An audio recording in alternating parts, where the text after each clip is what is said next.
Bom dia. No caso meu aqui, boa noite. Meu nome é Leonardo Zucarato Ferreira e vamos continuar aqui com a análise do livro que estamos tratando, Pascal Bernardin, Maquiavel Pedagogo. Na aula passada, abordamos aspectos da mudança que ocorre na nossa sociedade e que passa pelas nossas escolas, que é, primeiro, aspectos que tangem a revolução das escolas, a mudança da escola tradicional para a escola revolucionária ou a escola nova, ou chamem como quiser. Falamos sobre algumas questões, não vou repetir aqui. Depois, falamos sobre a revolução ética que, de certa forma, é causa e consequência desse problema, mas que também está sendo operado.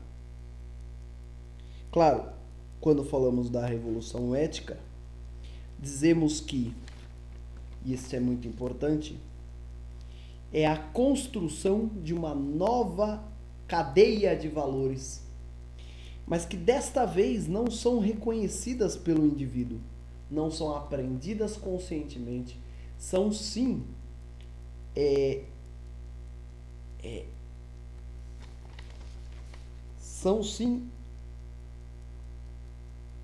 afetações.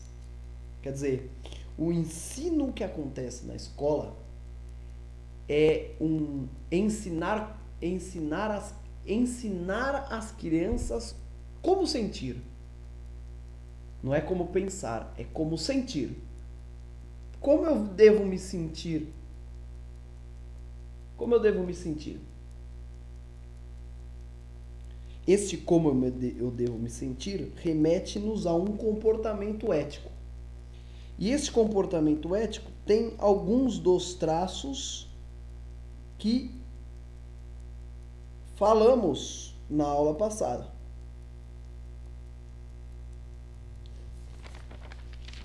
Bom,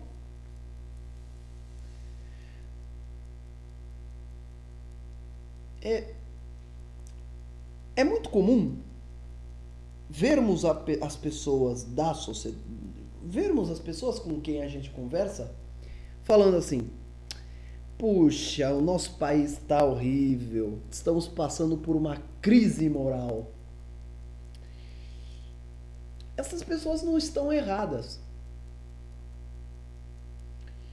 Às vezes eu vejo assim, gente querendo comparar a crise brasileira com a crise europeia. Quer dizer, vamos pensar no seguinte: a coisa tá ruim aqui no Brasil e tá ruim na Europa também, principalmente ali em Portugal, na Espanha, etc. A coisa tá ruim nesses dois lugares, na Europa e no Brasil. Só que às vezes eu vejo o brasileiro assim em algumas discussões com o seu patriotismo triunfante, falando assim: ai, mas vocês aí têm um nível de desemprego altíssimo e não sei o quê. Quer dizer, o problema é que a crise europeia não é de mesma natureza que a crise brasileira. Por um motivo só. A crise brasileira é eminentemente moral. É uma sociedade que está em frangalhos. Uma sociedade que está em frangalhos. Ninguém respeita mais ninguém. Eu diria, não querendo ser o profeta do apocalipse aqui, o respeito se tornou muito pouco importante. Eu vou dizer, para não falar que ninguém respeita ninguém, que também seria um exagero, mas para falar, o respeito tornou-se um valor pouquíssimo importante.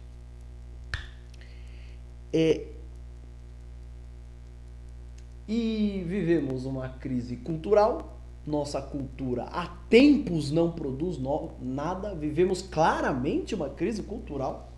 A nossa música não produz nada, a nossa arte não produz nada, nossa literatura não produz nada há muito tempo, e nossa política nunca foi lá grande coisa. Agora é de doer. De doer. Nossos políticos, assim, sem palavras.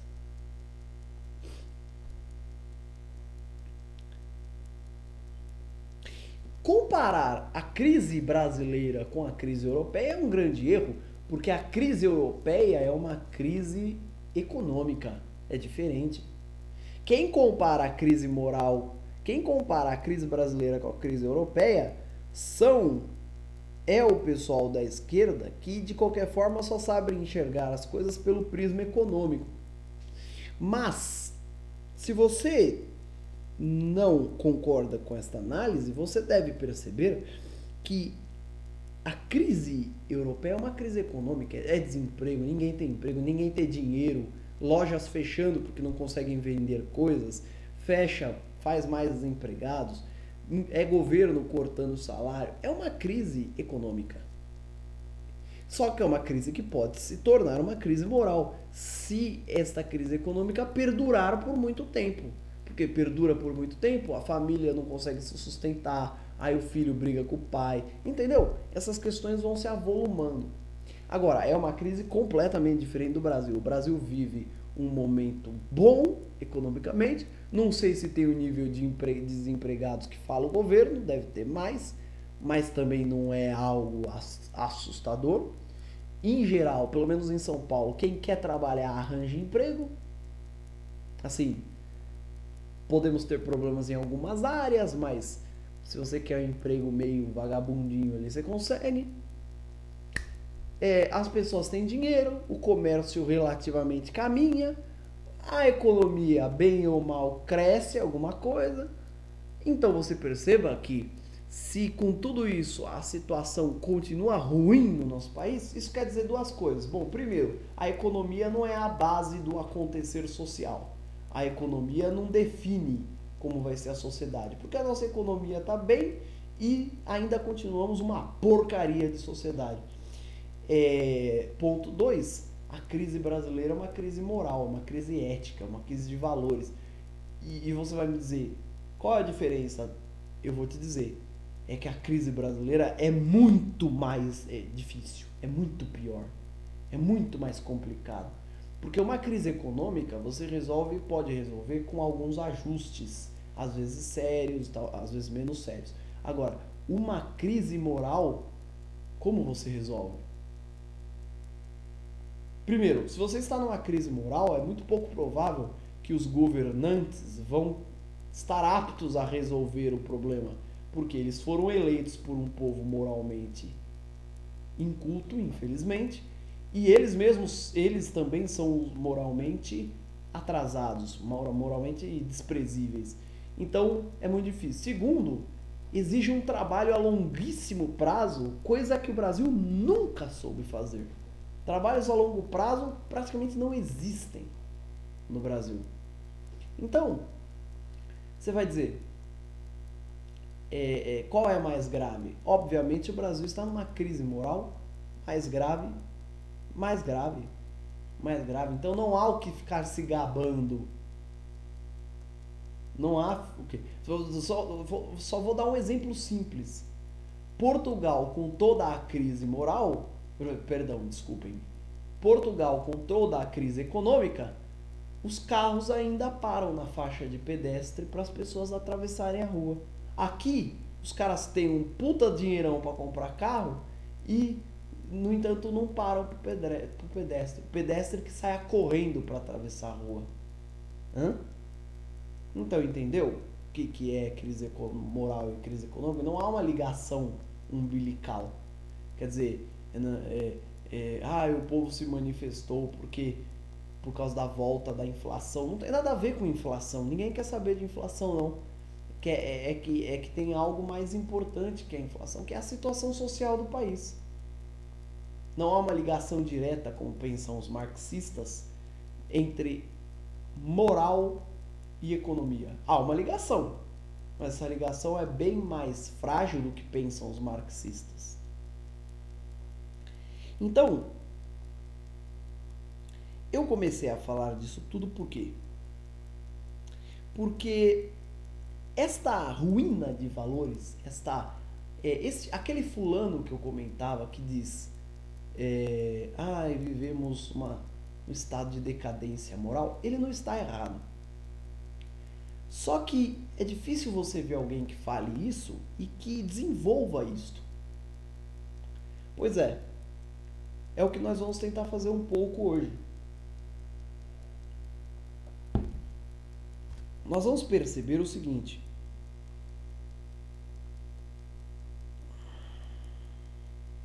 a crise moral tem uma raiz. É a atuação da esquerda, basicamente. Da esquerda que tenta forçar uma revolução cultural. E existe um ponto que eu poderia dizer que é o ponto central da questão, que é a instituição chamada família.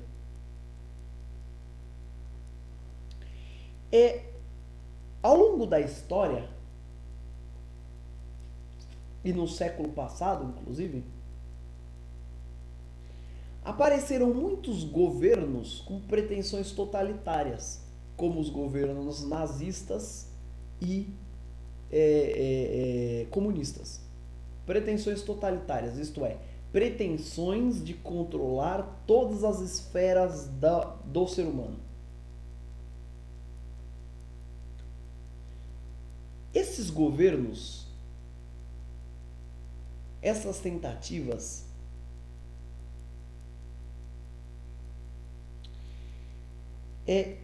não perceberam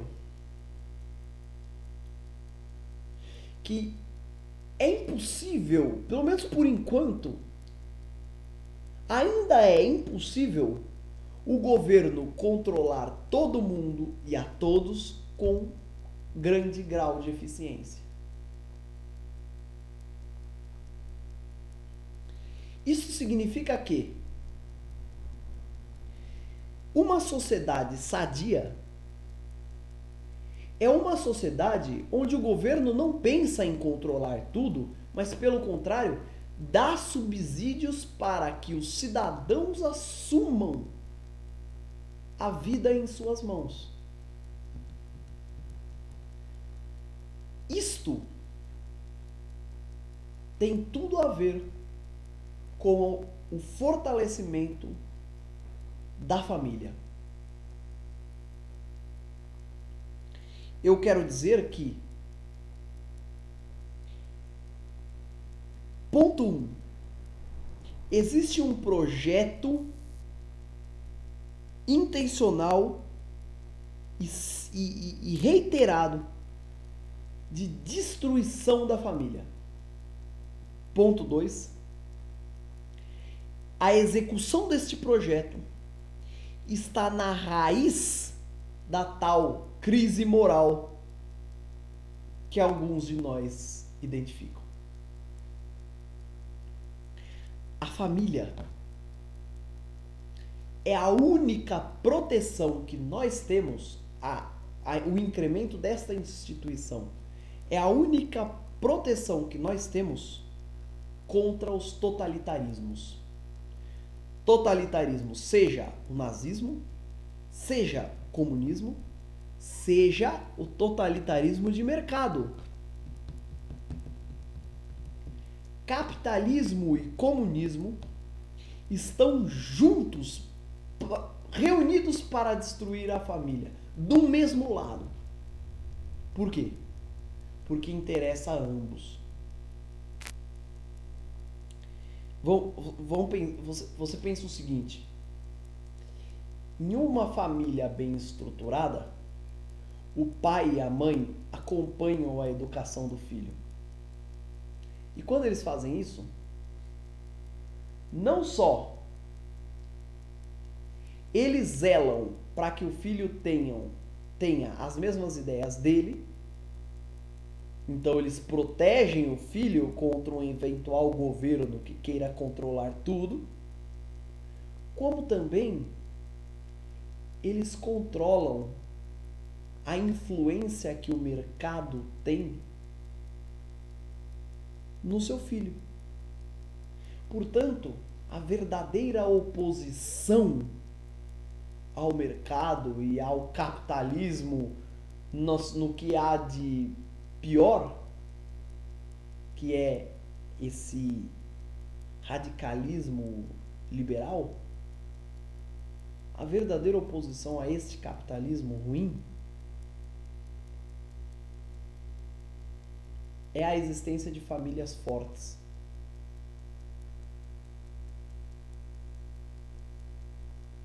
Obviamente.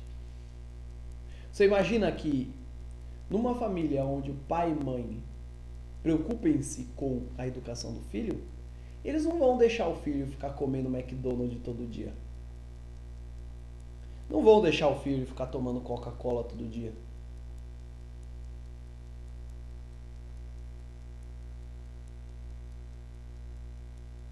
Não vão deixar o filho entrar no crime. Vão fazer o máximo para. Não vão deixar o filho tomar bebida alcoólica aos montes.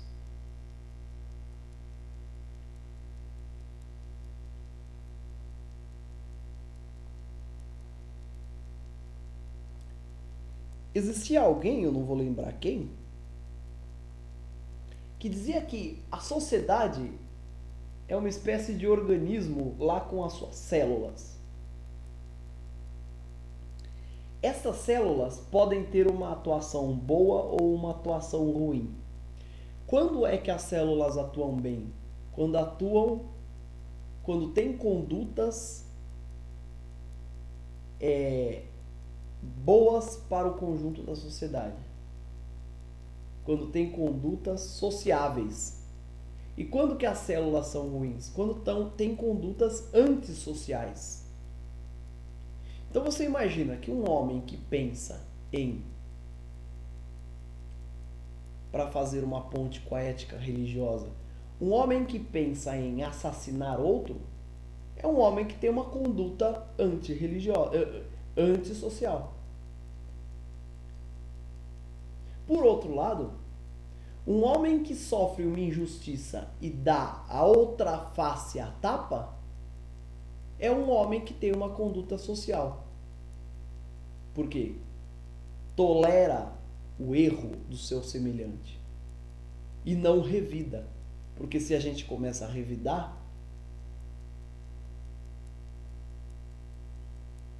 a cadeia de violência não termina nunca. Então você perceba, a família está no coração de uma sociedade mais harmoniosa ou menos harmoniosa, mais gostosa de se viver, menos gostosa de se viver, com mais qualidade de vida e menos qualidade de vida. Note, qualidade de vida não é ter um celular, não é poder se internar num hospital bom para poder viver dos 80 aos 90 anos, fazendo cirurgia, tomando soro e capengando. Qualidade de vida é viver bem, é viver agradavelmente, é viver sem estresse, é viver sem preocupações. E quando que você vive assim? Quando você tem uma sociedade com famílias bem definidas e fortes. Até agora a sociedade não descobriu outra maneira. Todos os governos que tentaram uma linha direta entre governo e cidadão sem passar pela família, ou sem passar por outras instituições como a escola, a igreja, associações, todos os governos que tentaram isso não conseguiram, perderam. Porque nenhum governo consegue controlar diretamente, nenhum governo que apresentar-se diante do Brasil, consegue controlar diretamente 200 milhões de habitantes. Portanto, um bom governo é aquele que trabalha para proteger a família.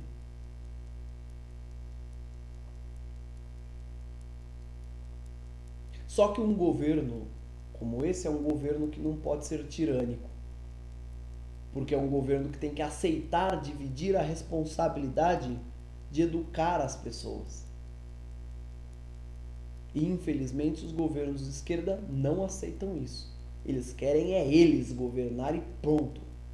Monopólio da educação. Não teve aí na última eleição o Plínio de Arruda falando que a proposta dele era fechar as escolas particulares? Só ficar algumas que aceitassem aderir ao governo? É isso que eles querem.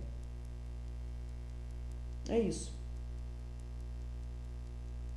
É só você assistir uma entrevista, não sou eu que estou inventando essa frase. O Plínio disse isso numa entrevista, se não me engano, a Folha de São Paulo. Tá aí uma entrevista aí. Só procurar. Sabatina com Plínio. Procure e assista.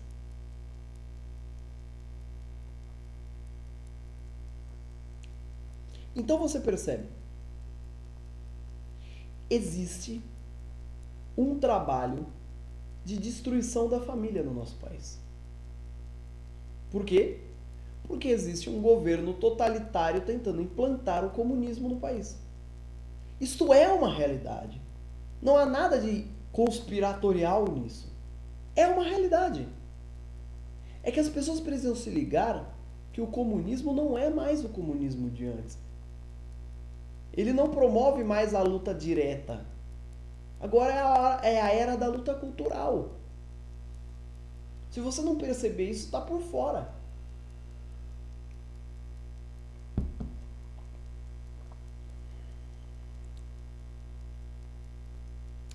Então vamos começar da seguinte maneira. Que tipo de estratégias, além de outras, o movimento revolucionário tem usado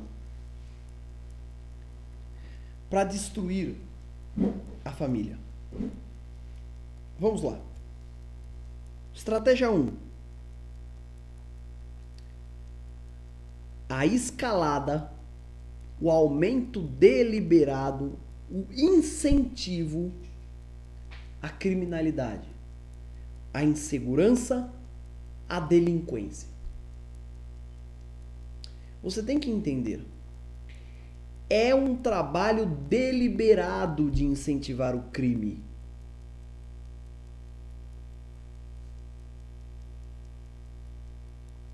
Aqui, o negócio é a defesa explícita dos bandidos. Explícita. A ideia, de novo, aqui é aquela ideia de Skinner. Estímulo-resposta. É a ideia do seguinte: quanto mais você facilita uma conduta, mais ela vai ser praticada. Então, se você transforma as cadeias em spas, sob o pretexto de que é desumano o tratamento que os criminosos recebem, a tendência é que o crime aumente. Por quê? Porque se eu sei que eu vou cometer um latrocínio e vou ser mandado para um spa, não tem nada melhor que isso. Compensa. Crime compensa.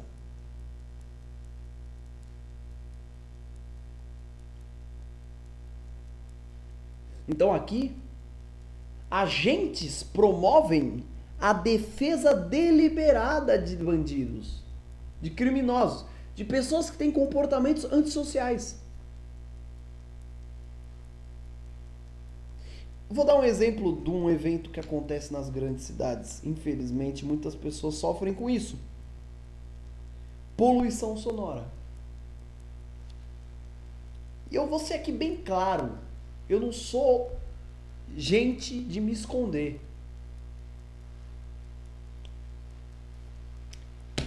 O funk é um movimento que existe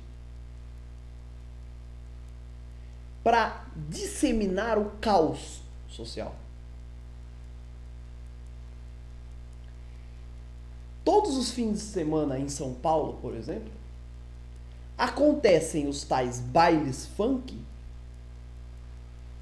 que são, em essência, antissociais. Por que antissociais? Porque o camarada pega um carro de som, liga no máximo e incomoda um bairro inteiro.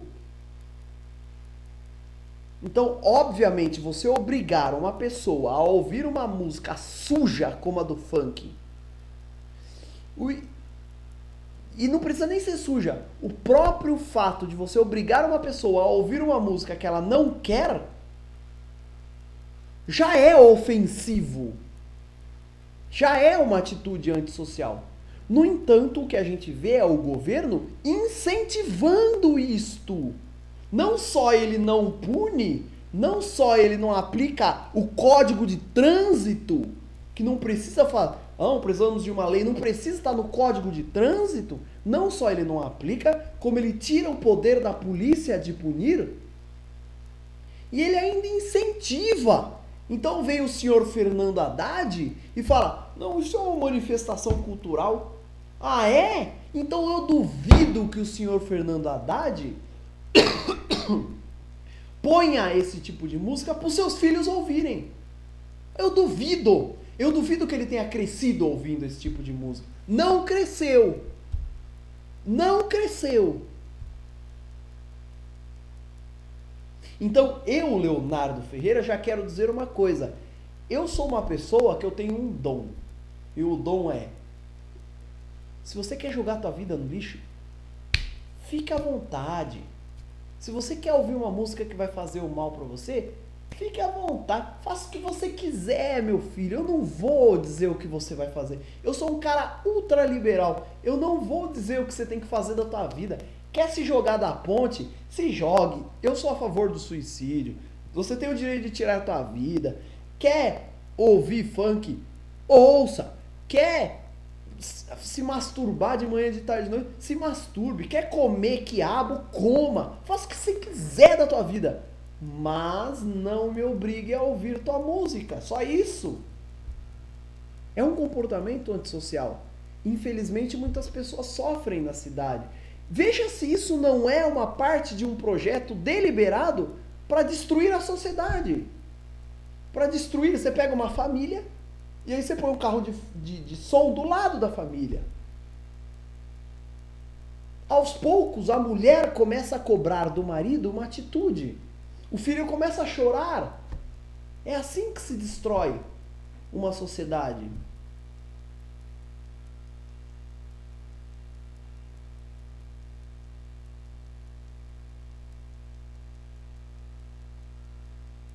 E eu tenho que comunicar a vocês que eu tenho alguns amigos policiais e eles já me disseram, a polícia está de mãos atadas, a polícia não pode fazer nada. Aliás, quanto a casas, a polícia não pode mesmo, é a prefeitura também não age. Quanto a carros, a polícia até pode, mas não faz. Porque a polícia pode aplicar multas, mas não faz.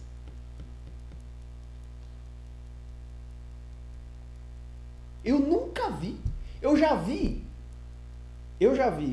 porque é impossível não ver, porque isso tá nas grandes cidades, o cara pega o carro, liga o som alto, sai dirigindo, incomodando todo mundo, e eu já vi esse cara passar do lado da CET e não acontecer nada. Esse cara deveria ser multado. Se eu saio sem o cinto de segurança, eu sou multado. Se eu saio obrigando metade da cidade a ouvir meu som, eu não sou multado. É que o cinto de segurança... Você entendeu?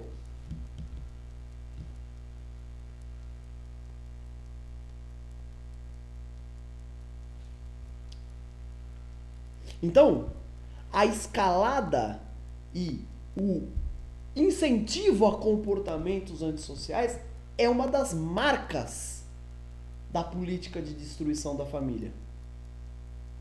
Como também o incentivo puro e simples da criminalidade, da delinquência. Então você pega o pichador e fala, ele é um artista, olha como ele está se manifestando culturalmente. Por que você não vai se manifestar culturalmente na tua residência? Você vai vir aqui pichar minha casa e eu vou ter que ainda considerar você um artista? Você entendeu? São essas estratégias.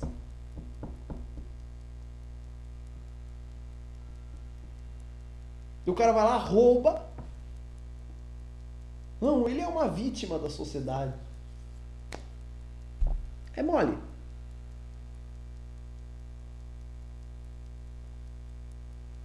Ainda nesse mesmo tangente, busca-se, com todos esses incrementos, estimular o isolamento. Fazer com que as pessoas se transformem em ilhas.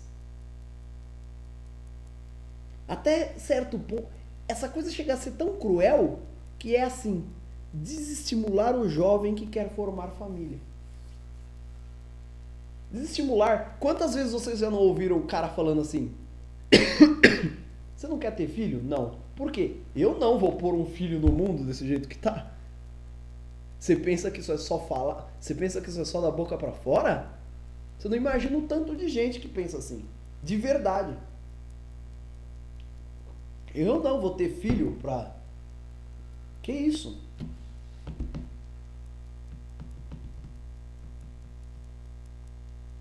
Você entendeu?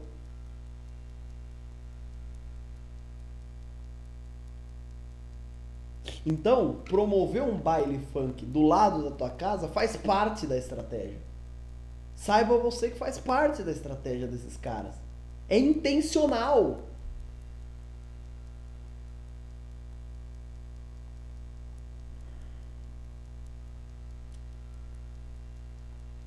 Número 2. Segundo mecanismo de destruição da família.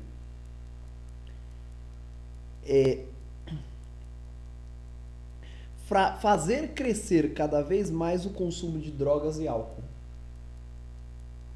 É a cartilha socialista.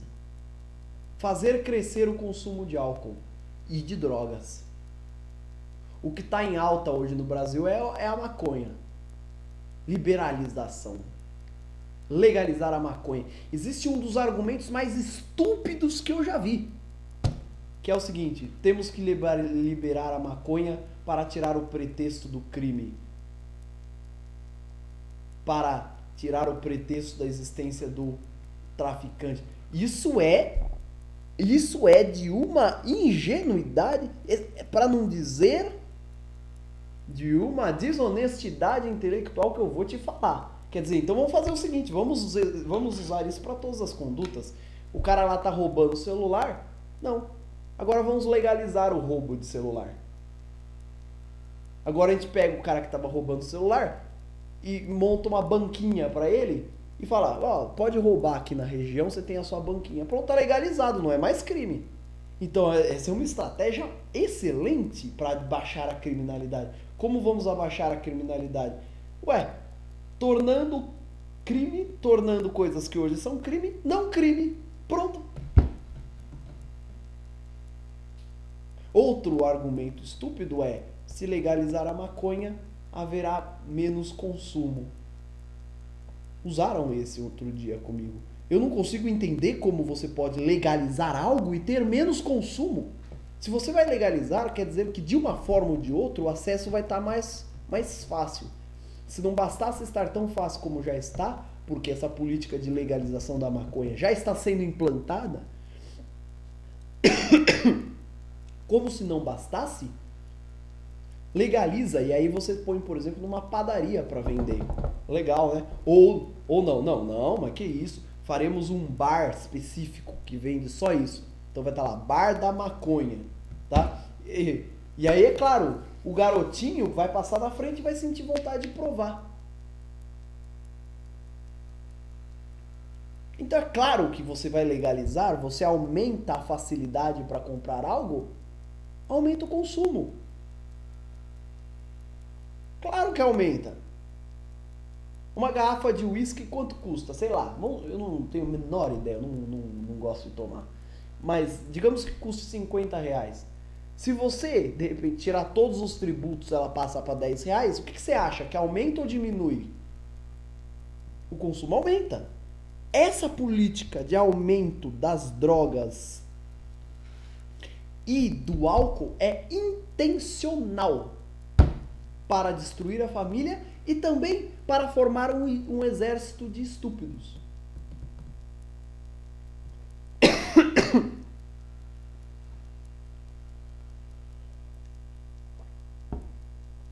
Por que as pessoas que defendem a legalização da maconha não falam que, se usada do 0 aos 21 anos, a maconha causa transtornos sérios psicológicos? O número de esquizofrênicos, por exemplo, aumenta assim, assustadoramente entre usuários de maconha. Por que as pessoas não falam que maconha causa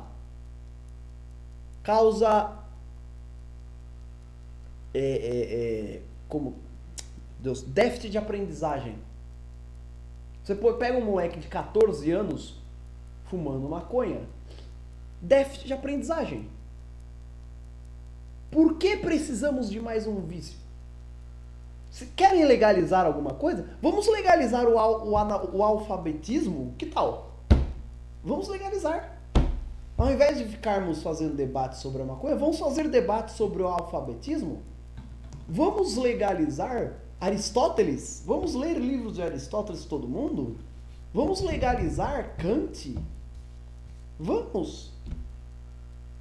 Agora, querem legalizar essa porcaria? Só pensam em legalizar porcarias no Brasil? Isso sem falar que a maconha, como o álcool também, pode ser porta para outras drogas. Então espere o aumento do uso de outras drogas também.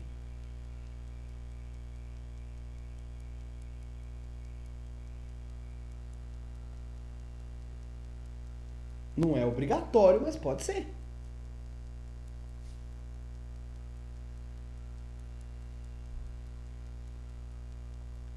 Então existe uma política de aumento deliberado do uso. E álcool também. Álcool também. Existem falácias clássicas como aquela: não, isso é uma droga cultural. E quem define o que é cultural e o que não é?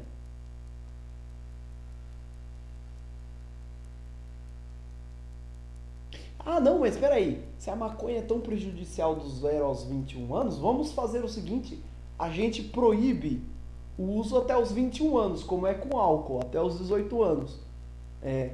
E você acha que por acaso se liberar até os 21 anos, isso não vai acabar na mão dos jovens? Claro que vai. Você não conhece teu país?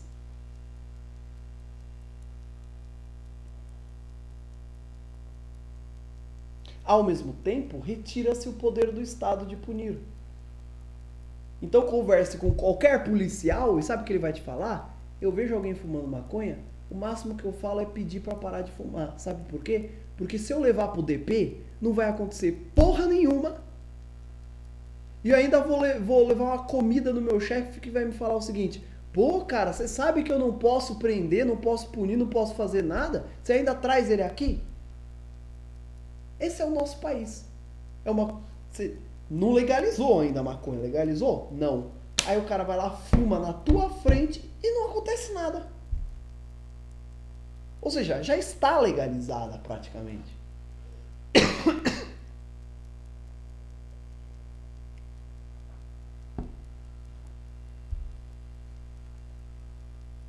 Só quem teve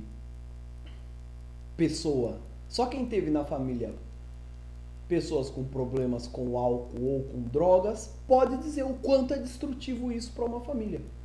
É capaz de destruir uma família em pouco tempo.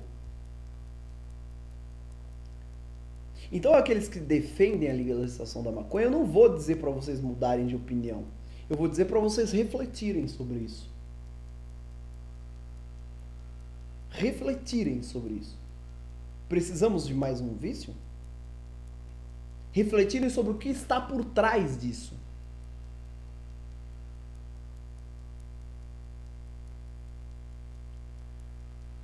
Terceiro,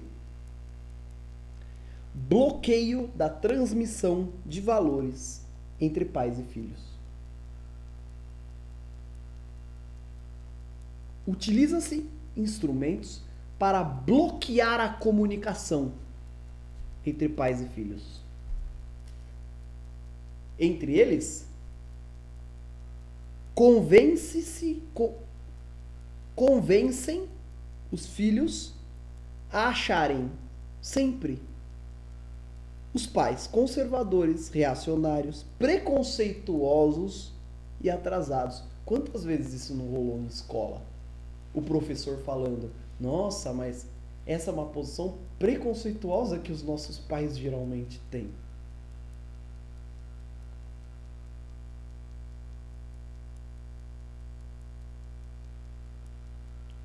Ataque ao poder materno e paterno. É um projeto que visa deslegitimar o papel de educador do pai e da mãe, transferindo-o para o Estado. Coisa boa não vai sair daí.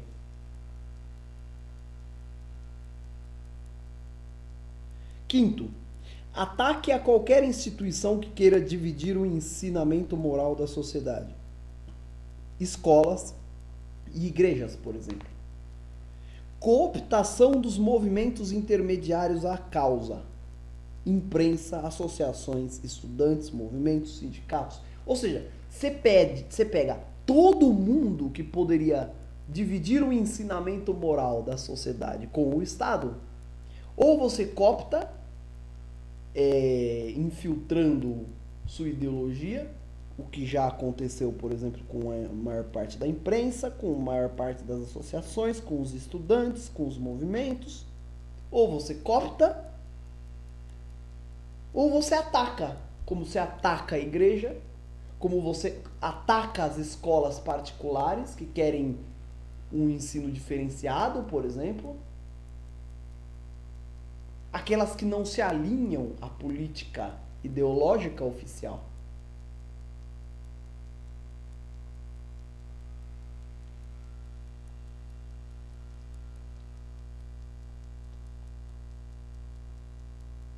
Então vejam, qual é, para finalizar esta aula, qual é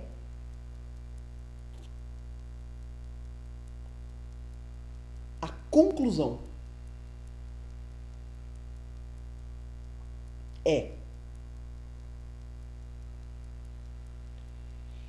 Existe uma tentativa de destruir as raízes da nossa cultura.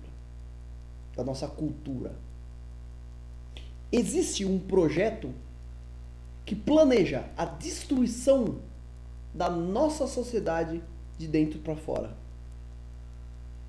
Como uma rosa que é cortada no seu caule, na sua raiz.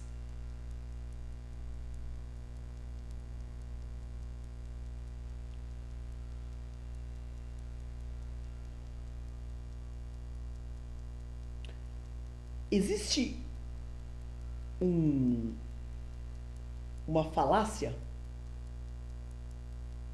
que é a de dizer que esta revolução cultural ela é boa para os pobres.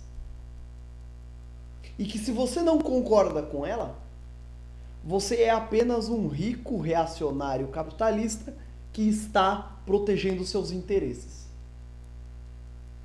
O que é preciso ser dito é que ela é, sobretudo, prejudicial aos pobres.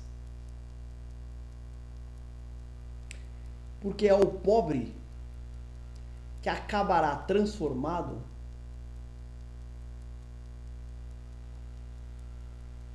em um incapaz. Não precisa acreditar em mim, não. Vai para uma escola. Vai para uma escola hoje. Passa o dia numa escola. E você vai ver que os pobres são incapacitados todos os dias. Se algum deles começa a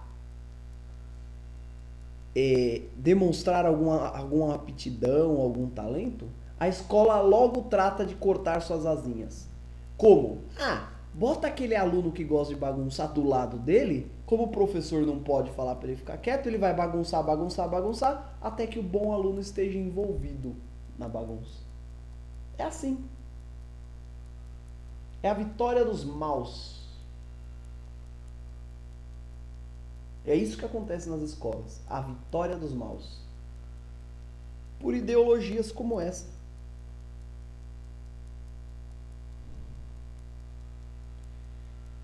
São os pobres os maiores prejudicados. Por quê? Porque esta revolução que tira o foco da formação intelectual e passa para a formação social, esta revolução, ela veta o acesso do pobre ao universo cultural. O pobre agora não tem mais direito de saber quem era Aristóteles, de saber quem era Platão, quem era Santo Agostinho. Não pode mais ser ensinado isso para ele. Isso tudo não faz parte, como dirá, não faz parte do mundo dele. Não faz parte mais do conhecimento de mundo que ele tem. E é por isso mesmo que ele nunca terá este conhecimento de mundo. E é por isso mesmo que ele continuará pobre. Continuará um prisioneiro. Quando a educação revolucionária nega o ensino intelectual, ela nega a única chance que nós temos de emancipar-nos. A emancipação do ser humano acontece quando, depois de adquirir conhecimento sobre diversas formas de pensar, ele pode julgá-las e compará-las inclusive com o que ele está vendo, com o que o governo está fazendo, com o que o professor está dizendo. Isso é emancipação. Isso é negado dos pobres.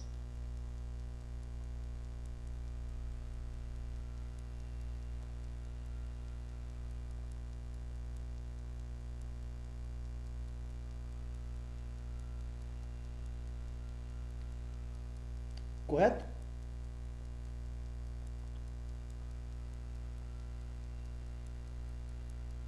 Então é isso que eu gostaria de falar. No final de tudo, no final desse processo, quem é o grande interessado? É uma elite técnica que governa esse processo como uma grande obra de engenharia social. Veja a palavra, engenharia social. Construção, execução de projetos sociais. São os donos do mundo. São os endinheirados. São os homens que não querem ter uma família na tua frente para ter que dividir as decisões. Preferem que as pessoas estejam todas desestruturadas. Assim ele pode entrar com tudo. Ou você acha que o dono do McDonald's interessa-se por uma sociedade forte onde as famílias sejam estruturadas? Ele não. Se for assim, ele não consegue vender McDonald's. Não na proporção quanto ele vende.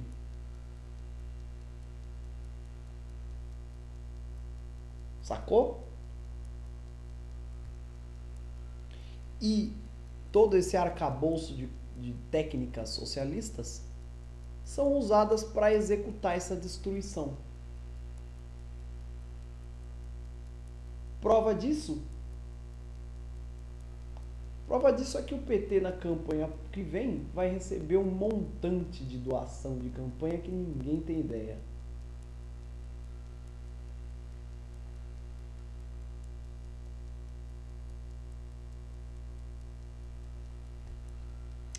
Então é isso.